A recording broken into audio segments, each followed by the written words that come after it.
Good afternoon, everyone. This is Pickleball. I'm your host, Rick Witsken, with my co-host, Fabian, also the producer. We're super happy today to talk about everything under the sun. I hope you enjoy my shirt, because I sure do.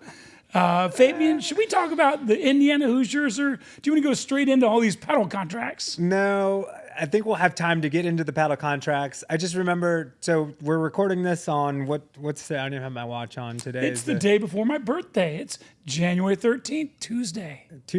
Okay, so we're recording this Tuesday, January 13th. The Hoosiers just beat Oregon last week. I'm flipping through social media, and who do I see that's maybe 20 rows up from the end zone? None other than Rick at the game. So you were there. I mean, this is historic. That this run that Indiana's on is historic. I mean, they're just pummeling these teams. What was it like being in Atlanta at the game? First of all, I have to let everybody know that, yes, I am an All-American from the University of Alabama. However, I've lived my whole life in Indiana, and when IU played Alabama 2 weeks ago, I wore my Indiana sweatshirt prior to the game. Why? I love both schools. Alabama's won enough national championships with Nick Saban and Bear Bryant. This is destiny. This is IU football. And oh my gosh, to grab on to this story with Coach Cignetti and Mendoza, the Heisman Trophy winner, how could you not, even if you didn't live in Indiana, want to be part of this story, see this story, be there in person? Yeah. I was there. Shout out to my wife who drove all the way there with me, because she likes to drive the whole way. Jeez. And it was raining the whole time, there and back from Indy to Atlanta. So a day trip, boy, wasn't that worth it. My God. And it is like, this is a once in a lifetime thing that we're witnessing, this run that they're on. My wife, my brother, my sister, myself, we all went to Purdue. But you're absolutely right. How can you not grab on to this story and just cheer them on, right? Like, as a Hoosier, like a person that lives in Indiana, it's just something that you have to be proud of and accept and just celebrate. I want, as a Hoosier fan, I mean, I grew up playing in an IU tennis pavilion when I wasn't playing in Indianapolis in tennis.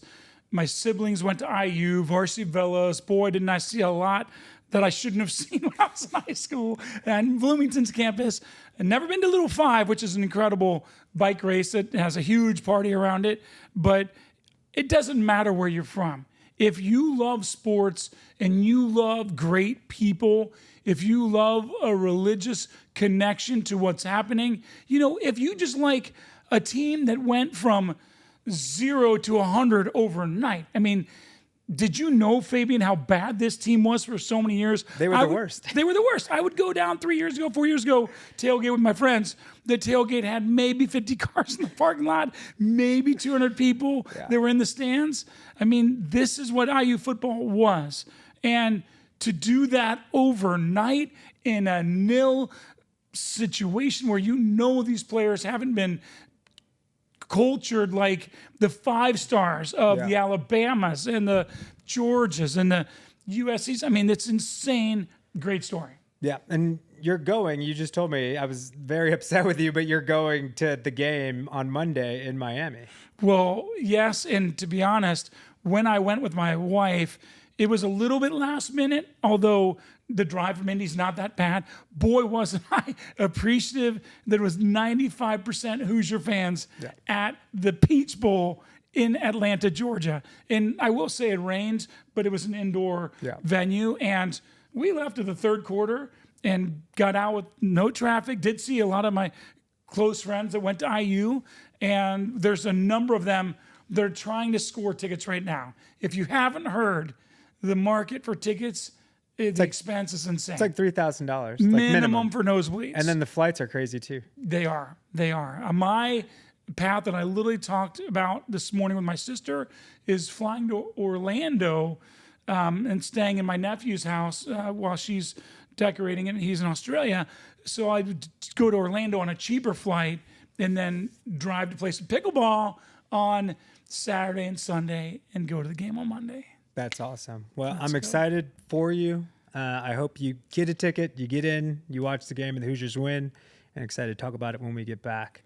But you mentioned paddle updates. So much has gone on since we last got together. A lot of speculation, and I just want to give everybody that's listening an update on exactly where everybody ended up. So the top story, the one that everybody really wanted to know about, was where was Leigh Waters going to go? There was speculation that she was going to jump on the Nike train. A lot of people were kind of like convinced that she was going to go with Franklin. At the end of the day, she did announce that she was officially going with Franklin for a historic 5-year, $10 million deal. That's insane. And as of this morning, she just announced that she, the other speculation was that Nike was going to be her clothing partner or her apparel partner. That was announced today as well. So in addition to the $10 million over the next 5 years that she's getting with Franklin, I'm sure this Nike deal is huge, right?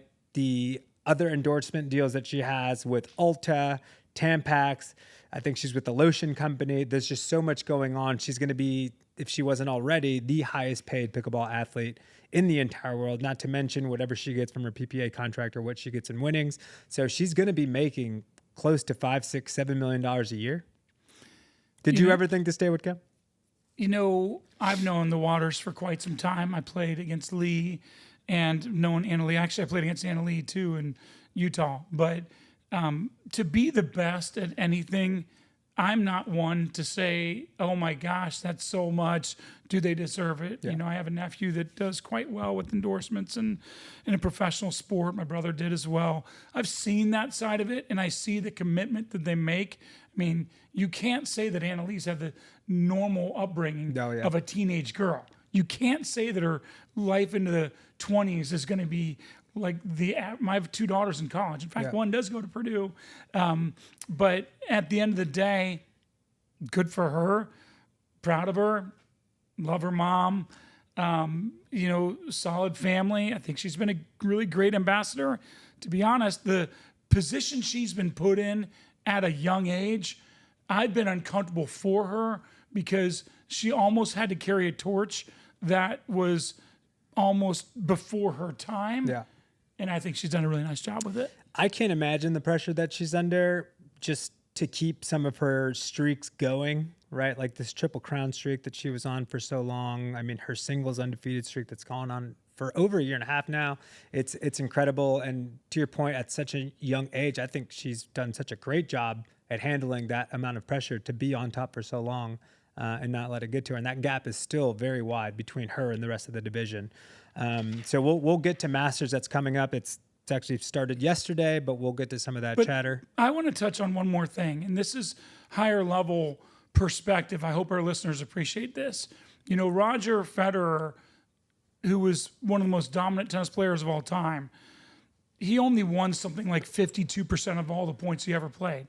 And, when I think about our interview with Brooke Buckner and some of the women we're going to be having on our show, and they've come so close to beating Leigh. And, look, it's even why I like IU. I mean, I like IU because you have a guy like Mendoza who gives the glory to God, but his whole team buys into all of the same principles. And it's that little bit of a factor that takes you over the top. I mean, you look at the NFL playoff games this past weekend. Mm-hmm. Every one was close except the last one. Yeah. Like so close. And you think, okay, what's Josh Allen going to do when he's got the ball down 3, what's Matt Stafford? These guys have that it factor. And I'd put Leigh in that category. I agree with you. And it's almost like you have to compare it to Mike Tyson. Mike Tyson, when he was at the height of his reign, had this thing where people lost before they even got to the ring. It wasn't a skill thing. There was people that were equally as skilled. And I would say that this is kind of what you're making this comparison with Brooke Buckner, right? I think some of these players are just as good as Leigh, but there's this mental thing that they get beat before they step on the court.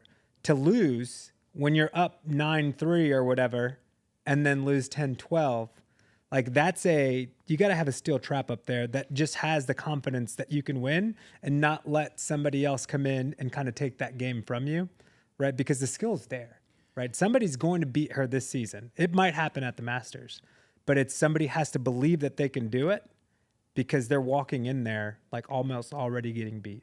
Would you agree with that? I would, and I will say that I knew Anna Leigh when she was just a 13, 14-year-old girl coming straight from junior tennis. And, while she was a great junior tennis player, I mean, there are so many high-profile women that played at a high level of college tennis, which mentally is more difficult than junior tennis. No. And some coming from the pro ranks, and they still come over to Anna Leigh's world, and they don't have that mental edge over her. That's pretty amazing because that's developed. And I have to believe that the coaching that she gets from her box has been paramount to her success. I'm sure she would suggest that. Well, and we're spending a lot of time on this, but I want to say this and then we'll move on. She has a lot of people in her corner, right? She has like a completely different world. Even within the world of high-level pickleball, her experience is so unique. You look at people, to your point here about the people in her box. Her dad, her dog, her coach, which is her mom. All these people that are there, and then you see her playing against like a Leah Jansen or Brooke Buckner or Kate Fahey. Maybe they have another player. Now I've seen a little bit more. They've got their own coaches there, but nothing like the experience that she has, right? You see every other player walking around at these tournaments. Anna Leigh's nowhere to be found, right? She's not walking to and from to go get balls, to go get scorecards, to go get all that stuff. She's very well taken care of to make sure that she can perform at the top level, and it's something that these other players, they don't have. Well, right? I think it's worthy of mentioning that being a parent and a coach is a difficult thing to do. Trust me, I've run a million tournaments, played pro tennis, pro pickleball, and my family's been all over pro tennis. It's tough to do. But you look at Ben Shelton and his dad, Brian, my brother-in-law, what Brian's done has been truly amazing because he pushes all the right buttons. Nobody knows their kid better than their parent, but so many parents push the wrong buttons. Mm-hmm. You have to say that Leigh Waters knows the buttons to push to make Anna Leigh tick. Trust me, 9 out of 10 parents that I see in the junior tennis world, I still run junior tournaments, are pushing the wrong buttons for their kids. They seem intelligent, then they realize their parents aren't intelligent emotionally, and their kid goes, "Nyeh," and never reach their potential. Yeah. Shout out to Leigh Waters. You're doing a great job. Love that. Moving on. All right. Rachel Rohrbacher, this was another big piece of news, and I think I kind of touched on this. I said that we were going to see some more of these not lower level, but just unknown brands coming into pro pickleball. So she announced that she was going to go with Friday Pickleball, which was kind of like just they're all right paddles, but these people were content creators, right? Now they're stepping up their game and getting into professional pickleball. So Rachel Rohrbacher left Selkirk, is now with Friday Pickleball. Chris Hayworth was with Babolat, officially announced he's with Luzz. So this is another one of those brands that really is making a splash, hasn't had a lot of representation within pro pickleball.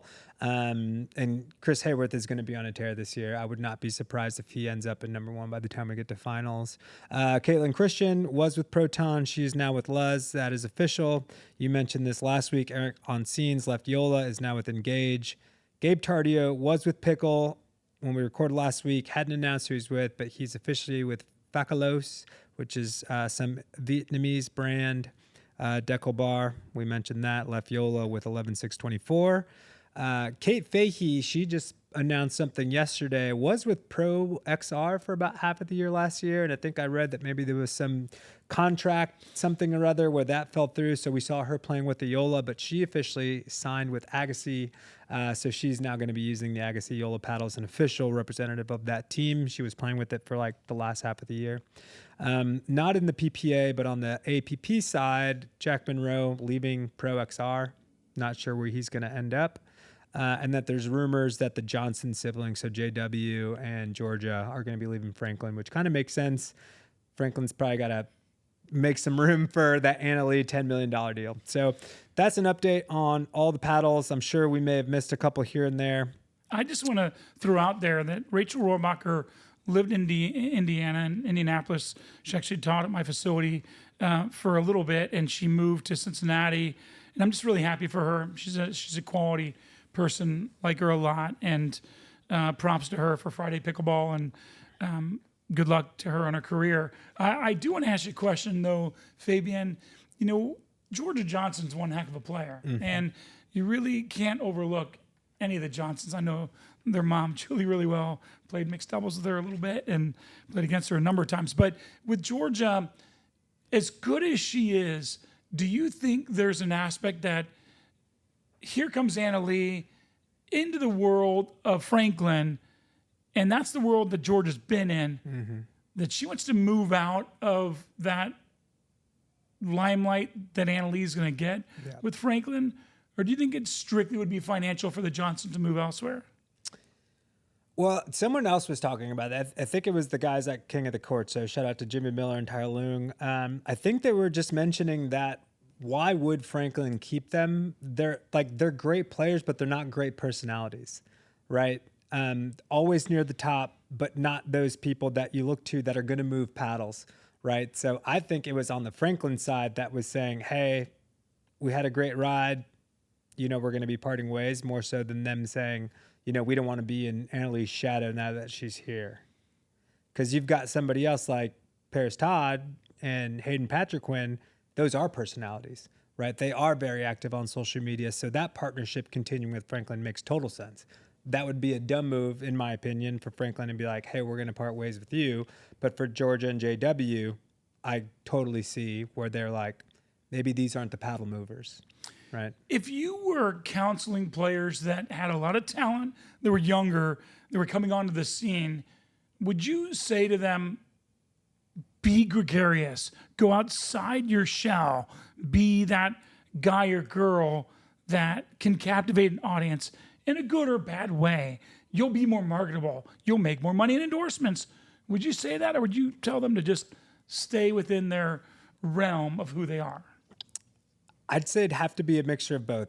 These days, you have to be like a holistic player, right? You can't just be good, right? Like brands are going to, unless you're the very best, brands will ignore you, right? They want people that are maybe not the very best, but can be the best at creating social content that's going to help them move product, whatever that is, right? So I think there needs to be a balance between both. And at some point, like you have to be authentic, but then you make enough money to where you're not the one creating the content for yourself. You've got a team maybe that's helping you put that content together so that it's not all relying upon you, right? But we see great people like Anna Bright does a really great job at being on social media and is at the top. Jack Monroe, obviously past guest of the show, does a phenomenal job with his content. Same with Zane Navratil.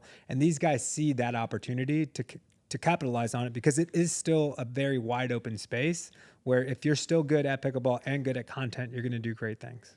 Well, and let's face it, if you're Zane who hasn't medaled very often and you're somebody that's great at pickleball but just not the very best, it's a wise way to try and monetize your future, not having it linked to all your medal amounts. Yeah, and Christian Alshon talked about this on a podcast, but he came in with this attitude of like, I'm going to put on this personality to like get followers and have a reputation. And at the end of the day, he was just like, that was kind of exhausting, right? Like I had to drop the shtick because I was spending too much time pretending to be that than being myself and being really good at pickleball. Interesting. Right. So double-edged sword there. All right, moving on. The Masters is going on this week. I believe games started yesterday, so I don't have the draws in front of me, but I do have a couple of interesting partnerships that are new for this year. So we're going to start with men's doubles. Federico Staksrud and Andre Diascu, they have not played together, at least not that I'm aware of, frequently in the past. So that's a new partnership for this year. Two big fellas. Federico is going to be playing the right. Andre will be playing the left. I think we're going to see them disrupt a lot and be towards the top. Federico was playing with Hayden.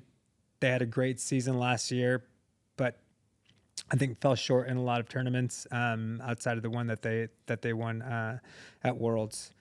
So speaking of Hayden Patriquin, Christian Alshon and Hayden, so there was a flip-flop there. So those two partners are making a swap. So that's going to be a very exciting partnership. Those are both very, very aggressive and athletic players.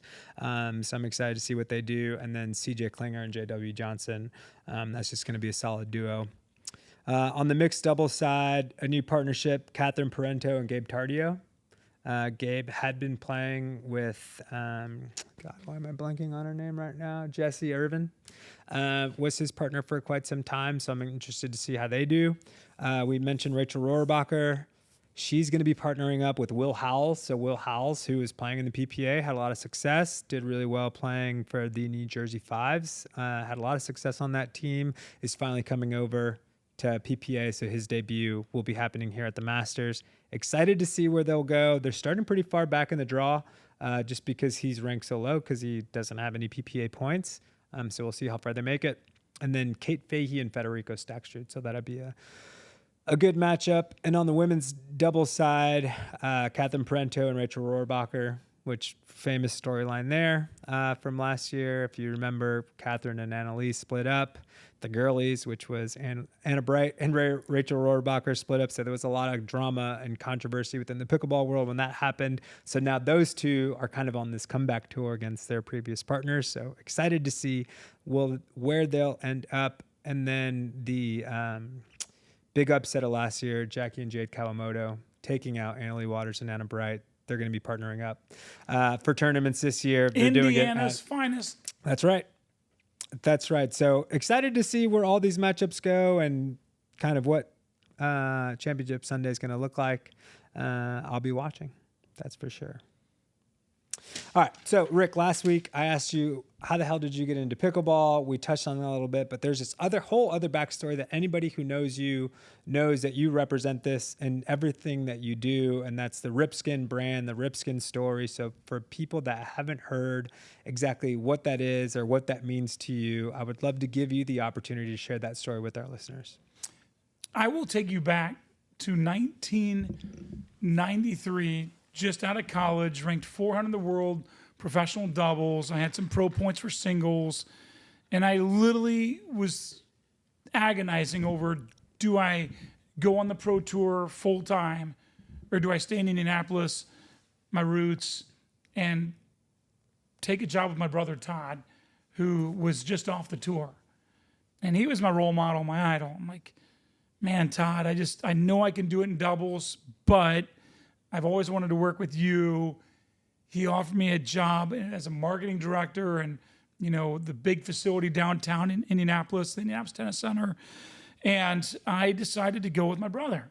And he was the director of an 8-court indoor facility and big stadium court, grandstand court.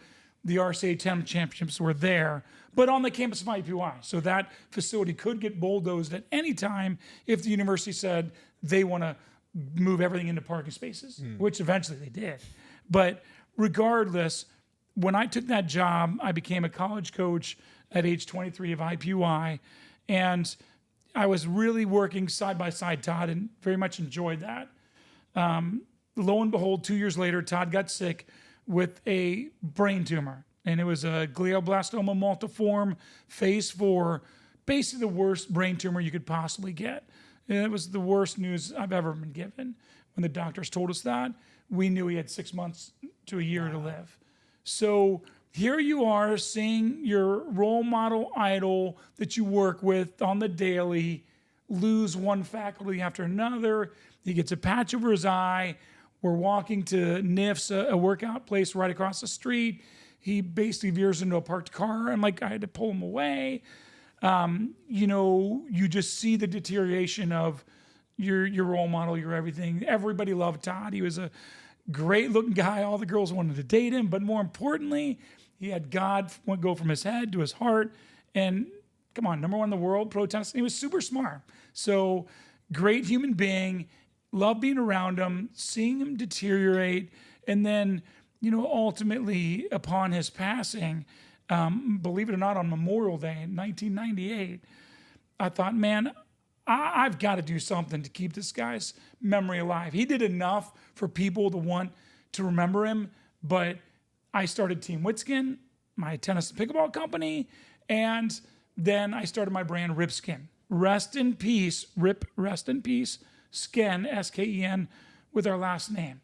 And when I did that, I thought anything I'm going to do in tennis and pickleball, whether it's playing, coaching, camps, podcast, indoor club, everything's going to be revolving around that.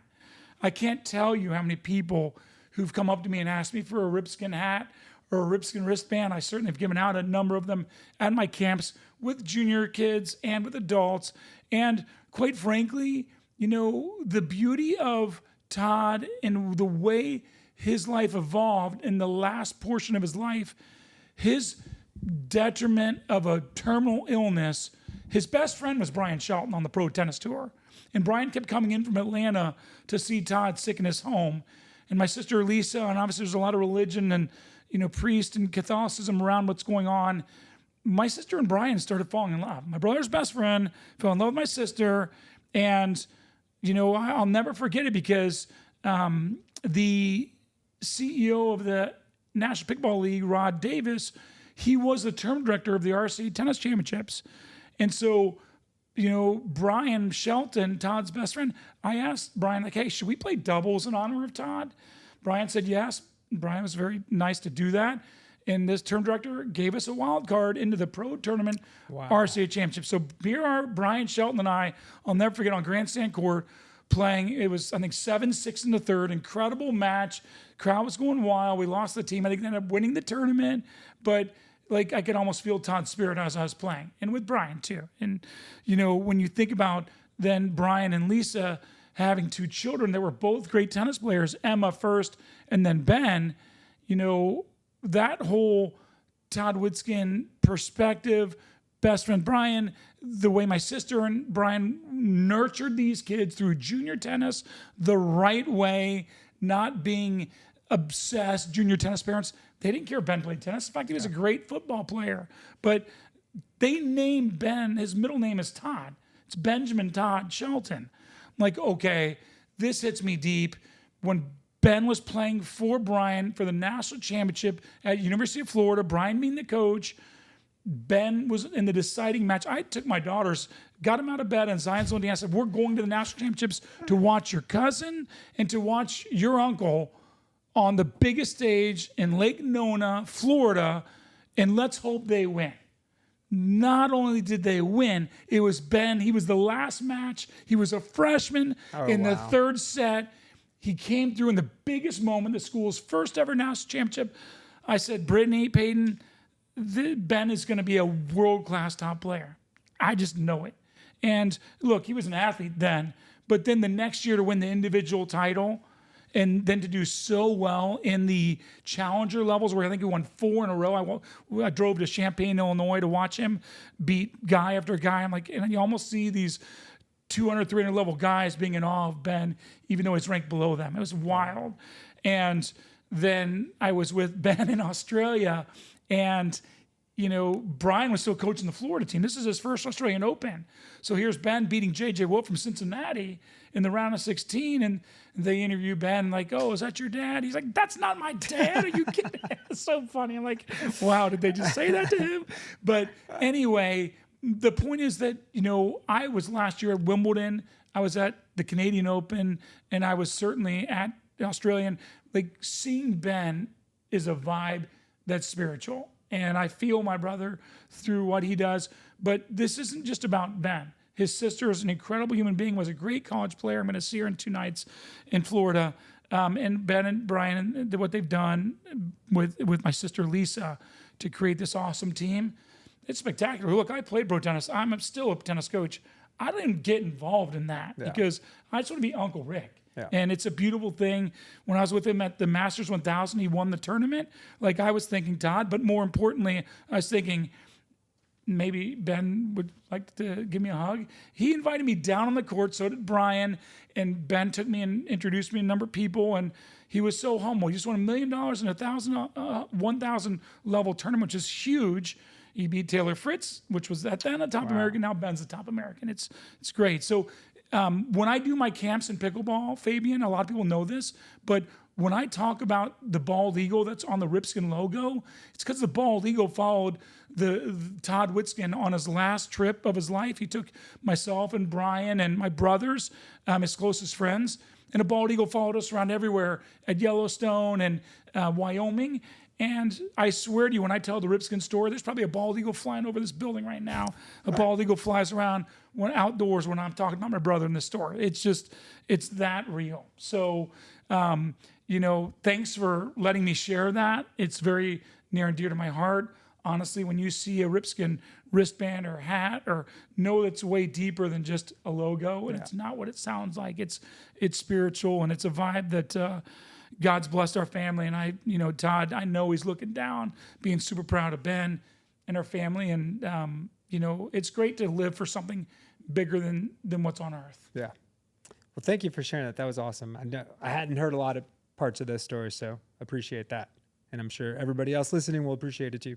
Moving on. So we don't have a signature shot segment brought to you by Third Shot Pickleball today, but we do have Rick's coaching tip. So Rick, putting you on the hot seat, what is something that players need to know, need to work on? What have you been thinking about? I know that we had a meeting yesterday. You talked about some clinics that are coming up here at Third Shot Pickleball, but what is a tip that listeners can take away from today's episode? I have 3 things. Okay, let's go. Number 1, have 1 or 2 things for each rec play game or practice session. We all know you should practice more than you do rec play, but have 1 or 2 things that you're working on. Don't get a cluster of things that can really screw your mind. Number 2, this is what I want you to do. I want you to play the better player in practice. I see it every day where somebody wants to put their arms up. Yay, look at me. I beat the team because I played the weaker player. Oh, there's nothing impressive about that. Play the better player if you want to get better. It's a no-brainer. Be logical. Don't fall into ego for rec play wins and losses. And the last thing is, please, once you all decide on a ball you're going to use, don't complain about it after the game. You're all using the same ball. We all know there's different types of balls out there. But once you choose it, don't look back. It's the same for everybody. Comment below, what are your favorite balls to play with? Trust me, I know what I was doing when I said that. I think it'd be funny. Bro, as soon as you said it, we gotta get this on a blooper. Yeah, as soon as you said it, I knew where I was going with that. So comment below, what are your favorite balls to play with? So on your coaching tips, Rick, get it together, bro. On your coaching tips, this is one thing that, so I've been saying it to myself, and I just, from a coach's perspective, I want to know whether I'm on the right path or not. And this is something that I've shared with Kristen as well, just as we try to develop our game, is like, go into rec play not caring whether you win or lose. So often there are people, myself included, that just care about wins and losses, right? And don't care about how the actual game plays out. Where my mentality and where my game has started to grow is I go into a game saying, this is what I'm working on today. And I don't care if I win or lose, but I'm never going to get better, or I'm never going to develop this shot because I know I don't drill. So if I don't practice it in open play and am okay with losing because I know I'm taking a risk on taking that shot, I'm never going to get any better. So what are your thoughts on taking that approach into your open play? I think it's really wise. And I can tell you, even as a pro, I've played rec play and I've seen somebody say that they beat me on Facebook or Instagram. Yeah. And that was tough. I'm working on my game. Look, I beat Todd Witsken when he was number 1 in doubles and number 42 in singles. I beat him in practice. I'm thinking, how am I in college beating this guy? And then I play him in a pro tournament and he kills me. I'm like, okay, this is clearly the way the pros do it. But I will tell you, even for me right now, I had a very good 2-handed backhand in tennis, and I'm trying to get comfortable in rec play where I'm going to utilize it more. And for me, it's not about the win or the loss. I just don't want to screw it up, pop it up, and start losing confidence in it. But I do know that I'm going to force myself in rec play to do that more. At the end of the day, if you're not focused on the process of improvement, and whether it's a medal because you're in a tournament or a league match, or worse yet, just rec play, if you're focused on just the outcome and not the performance, you will not reach your potential. Yeah. Trust me, I've been coaching for 35 years. Reach your potential by focusing on your performance, not the outcome. Love it. Thank you. And one more hot topic before we get out of here, and this is something that's very close to home for you, for me. Third Shot Pickleball, where we're recording out of here in Indianapolis, Indiana, opened in April of last year of 2025. So we're coming up on a 1-year anniversary, and we're having growing pains. I'm saying we because I feel so at home here. We're going through some growing pains and try to figure stuff out. And a lot of these issues start coming up that really relate to culture and community, right? So my question here that I want to open up for discussion, and anybody listening and watching, definitely comment below on like how you feel this approach needs to be handled, but how do you create a good culture and a good community at a pickleball club, especially one that's brand new? Great question. Fabian, I would say there's probably 6 or 7 things you need to consider. And when I met you and your lovely bride, I said to our owners, we've got to get these two involved because it was so obvious you guys would be value adds. And to that point, finding out you cannot completely dictate what your club's going to be before it evolves, meaning that, we're going to be a high-level junior training academy. You don't know that that's what it's going to be. You don't know if you're going to have a ton of open play. You don't know if you're going to have a bunch of tournaments. I mean, clearly, indoor pickleball facilities are popping up all over America. We have 6 in Indianapolis that are at a point where I'd say the market's pretty much saturated. We're not scared of that, but we are in a place here at Third Shot Pickleball where the navigation of open play at discounted rates, along with court rentals, along with clinics, along with leagues, along with tournaments, along with special events, you start feeling and seeing when people come in your doors, you got to get to know who they are. And not just, they're here, shake their hand, thanks for playing in our facility.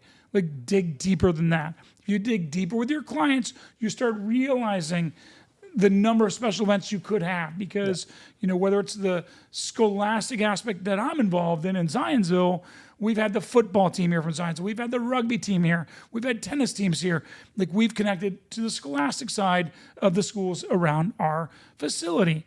But you could have businesses that all it takes is 1 or 2 huge businesses that fall in love with your facility to then have their business night of play. You could literally occupy every one of your courts if you strike the right tenor with a big business. I mean, don't you think, Fabian, if you worked for a business and they had a pickleball facility as a cross-training activity and a team-building concept, wouldn't you want to go play in that? Yes. Yes, I would. So I think that, to have the best club you can have, understand that it could go in 6 or 7 different segments and wait to see it evolve. You don't need 5 high-level pros to come on in when there's not that many people seeking clinics and lessons and whatnot. So it's an evolution. Yeah, and I'll say some points here. Is just, I think, to build a good culture, to build a good community, certain things have to get done correctly, and it's a part of growing that club. And to your point of just like evolving into what you're going to become, but making sure that levels are adhered to, right? And I think that takes some time to develop when you're talking about open plays. I think there's something to be said about having better players help bring up that next level of player, but at the same time, those players want to get really good games when they're coming in, right? So there's a point of there's a method to the madness that needs to be figured out. And I think that's part of the friction that we feel within the culture that's being built, right? I think having programming that is consistent and its quality is another one of those things that builds community and brings people together. And that's something that we're figuring out. But I want to say one thing, and I don't know if everybody agrees with this or not, but facilities only have so many staff members that they can have, right? I think that's just a very obvious point. There's only a certain number that they can have. I think a lot of the responsibility, maybe not more than 50, but a lot of responsibility falls on the members that are here, right? And build the culture that you want to see. And whether that's speaking up because that somebody has stepped into a level that they don't need to be at, but doing it in a respectful way, or seeing that somebody puts an extra paddle down when there's a certain number of people that are supposed to be at an open play, and then one more paddle really disrupts the flow of everything, is having those champions, those people that are unafraid to speak up, to build the club that they want to be playing in. And I'm not saying that they have to do it, but who else is going to police it, right? If you've got one person at the desk and one person walking around, like they can't hit everybody. So I think instead of complaining, and I don't want to mention anybody's name that's actually doing it, but I've complained myself. Okay, I take the next step and I say, well, I'm going to say something because I don't want it to be like this. The next time I walk through these doors, I want it to be better. So I'm going to say something today that could help something tomorrow, right? So I think you see that at a lot of really good pickleball clubs is they have that culture and community of like, this is the standard and we're going to adhere to it, right? To get all the way back to where we started with IU and Signetti, he sets a standard and an expectation. I think we as people that come here also have to have that same level of expectation and just responsibility to create it. So I don't know if you agree with that or not. No, those are excellent points. I actually want to go into a little bit of a teaser for our next segment. And this is more on the investor side. Mm-hmm. Everybody wants to be involved in pickleball, whether it's their money, their time, not just playing. Like literally, it's so easy to find volunteers and even for me, investors into a club that I want to be affiliated with. I'm currently involved in 2. But I can tell you this, and here's my teaser. I've made a lot of mistakes. I'm a really naive person. I believe everybody's good and has the right intentions. And boy, watch our next segment because I don't want you to ever make the mistakes I've made. But I can tell you that with this facility, the salt of the earth, money's not the only concept. We're philanthropists. We want to see not-for-profits succeed. We want to have food drives. We want to help raise money for schools. When you're around the right people, that makes your investment, whether it's physically or financially, so worth it. I've been part of a club that was so beyond poisonous that it ruined my life for a year, literally. And I don't want anybody to go through that. So vet your people closely that you may get in bed with in a business perspective with the business of pickleball. Yeah. Well, I'm excited to hear more about that next week. That's it for today. Thank you, Rick. Thank you, everybody, for listening and watching. Don't forget to follow and subscribe at This Is Pickleball Podcast on all social media and on YouTube. Thank you, everybody, for listening and watching. Thank you, Rick. We're out.